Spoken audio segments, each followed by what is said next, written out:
আৰু গাঁৱৰ ৰাইজ গোপিনী মিলি পেলাই প্ৰিয়দৰ্শন ডেকাকে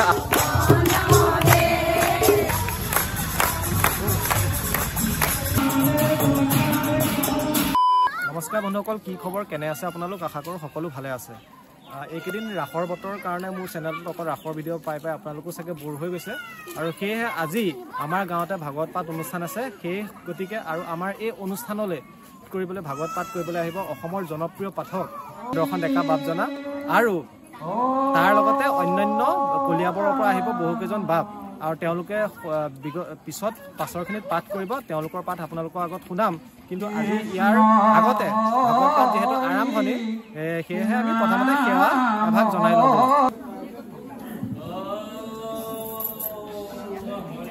বাহিৰৰ পৰা যিকেইজন ভকত আহিব তেনেকৈ আমাৰ গোপিনীসকলে ভৰি ধুৱাই দিবলৈ ব্যৱস্থা কৰিছে।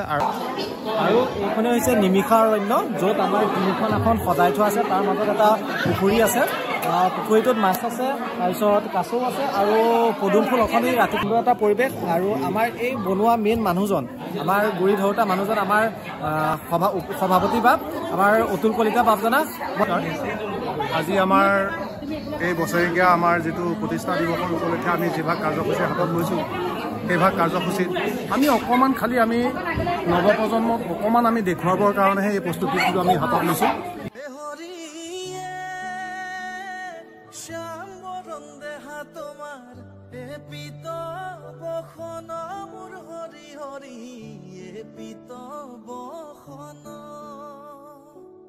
চৰণেনো পুৰ প্ৰভু কমল লোচন, কৰ্ণত কুণ্ডল তোমাৰ মাথে ময়ূৰাৰ পাখি। এতিয়া ভাগৱত পাঠৰ ভাগৱত ঘূৰোৱা হ'ব, ভাগৱত পুথি লৈ পেলাই আমাৰ ভকতে ঘূৰাব।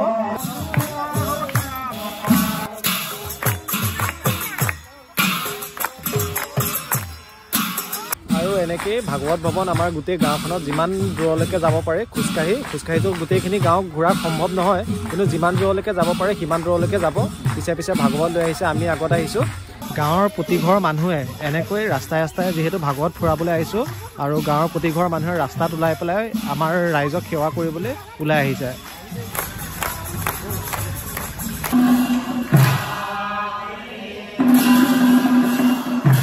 আৰু নাম প্ৰসংগ হোৱাৰ পিছতে এনেকৈ আমাৰ দেউৰী বিলনীয়াই প্ৰসাদৰ কাৰণে ফল ফলহা বিলাবলৈ আগবাঢ়িছে। ত' নাম প্ৰসংগ হোৱাৰ পিছত আমাৰ ভকতৰ কাৰণে যি মাহ প্ৰসাদৰ ব্যৱস্থা কৰা হৈছিলে, মাহ প্ৰসাদ সকলোৱে গ্ৰহণ কৰিছে আমাৰ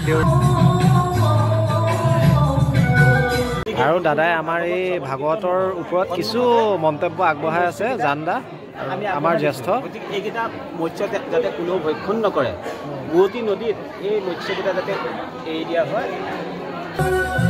আৰু নাম গোৱাৰ পাছত যি প্ৰসাদ আছে, বৈকুণ্ঠৰ প্ৰসাদ, এই বৈকুণ্ঠ প্ৰসাদ সকলো ৰাইজে ধৰিছে, তাৰ লগতে গ্ৰহণ কৰিছে, তাৰ লগতে ময়ো গ্ৰহণ কৰিছোঁ। আৰু এয়া দুপৰীয়াৰ কাৰণে যি সাজ লাগিব, সেই দুপৰীয়াৰ কাৰণে গোপিনীসকলে পাচলি খাৰদি কৰি আছে। আৰু আজিৰ যি দুপৰীয়াৰ আহাৰ আমাৰ চাউল প্ৰসাদ আছে, সেই চাউল প্ৰসাদৰ কাৰণে আমাৰ যতীন কলিতা বাপজনা আৰু পিতুল বৰা বাপজনা আৰু আমাৰ খুৰা লাগি আছে। সমূহ ভকত বৈষ্ণৱক ইয়াতেই দুপৰীয়াৰ আহাৰ মুঠি চাউল প্ৰসাদৰ যোগান ধৰা হৈছে।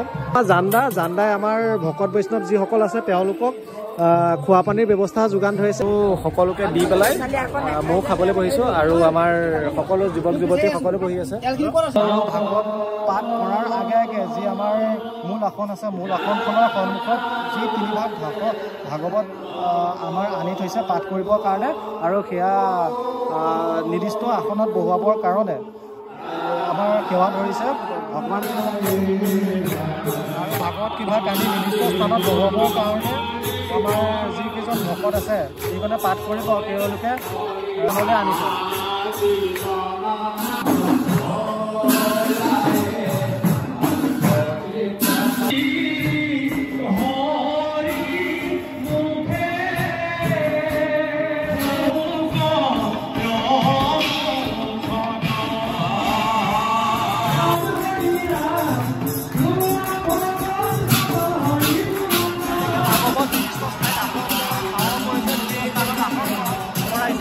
আৰু ইয়াৰ পিছতে পাঠ হ'ব।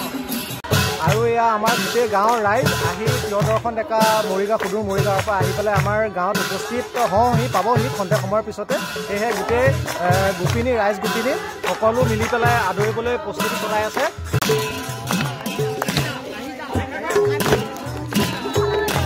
যিহেতু প্ৰিয়দৰ্শন ডেকা বাপজনা আমাৰ মাজত উপস্থিত হৈছেহি আৰু তেওঁক ভৰি হাত তেওঁক চৰণ ধুৱাব আমাৰ গোপিনীসকলে।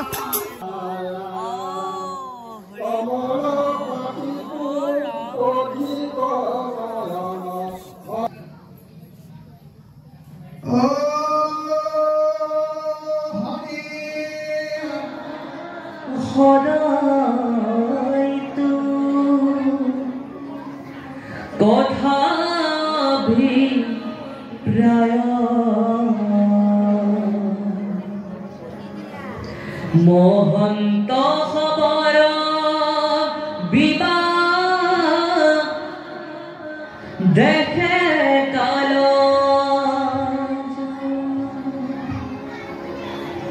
অতৰ্ক মহিমাইতো ঈশ্বৰৰ মায়া आन कून तोर की बात बिखय को पाया हवे এই অনুষ্ঠানটিলৈ অহাৰ এটা উদ্দেশ্য যে এই অনুষ্ঠানটিৰ পৰা যে আৰু শিশু এই ধৰ্মৰ দিশটোলৈ আহিছে। আজি মই দেখিছোঁ শিশুসকল এই মহাভাগৱত শাস্ত্ৰভাগ শ্ৰৱণ কৰিবলৈ আগবাঢ়ি আহিছে। আমাৰ ইয়াত বিভিন্ন জেগাতো ঘূৰিছা, তুমি কেনেকুৱা আমাৰ ইয়াত কেনেকুৱা অনুভৱ কৰিছা আমাৰ এই পৰিৱেশ? মই ভবা নাছিলোঁ যে সুন্দৰভাৱে ইমান নিখুঁতভাৱে অনুষ্ঠানটি আয়োজন কৰিছে আয়োজক সমিতিসকলে। অকণমান চেহেৰাটো দেখিবলৈ আমি যিহেতু এজন অভিনেতাক চিনি পাওঁ আকাশদ্বীপ ডেকাৰ দৰে দেখিবলৈ। অনুষ্ঠানতে মোক কৈছে যে আকাশদ্বীপত কিবা লগা নেকি? প্ৰায় অনুষ্ঠানতে মই প্ৰায়ভাগ আইসকলে বা সমস্যাই সোধে, কিন্তু মই আকাশদ্বীপ মোৰ খুৰা লাগে, মোৰ ওচৰৰে গাঁৱৰ মানে। আৰু ভিডিঅ'টো যদি আপোনালোকে ভাল পাইছে লাইক কমেণ্ট কৰি দিব।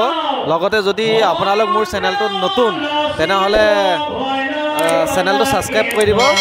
আজি তেনেহ'লে ভিডিঅ'টোৰ পৰা বিদায় লৈছোঁ আৰু নেক্সট ভিডিঅ'ত লগ পোৱালৈকে আপোনালোক সুস্থ হৈ থাকক, সবল হৈ থাকক। ভগৱানে ভাল চিন্তা কৰিব পৰাকৈ আপোনালোকক সুমতিক কামনা কৰিছোঁ। ধন্যবাদ।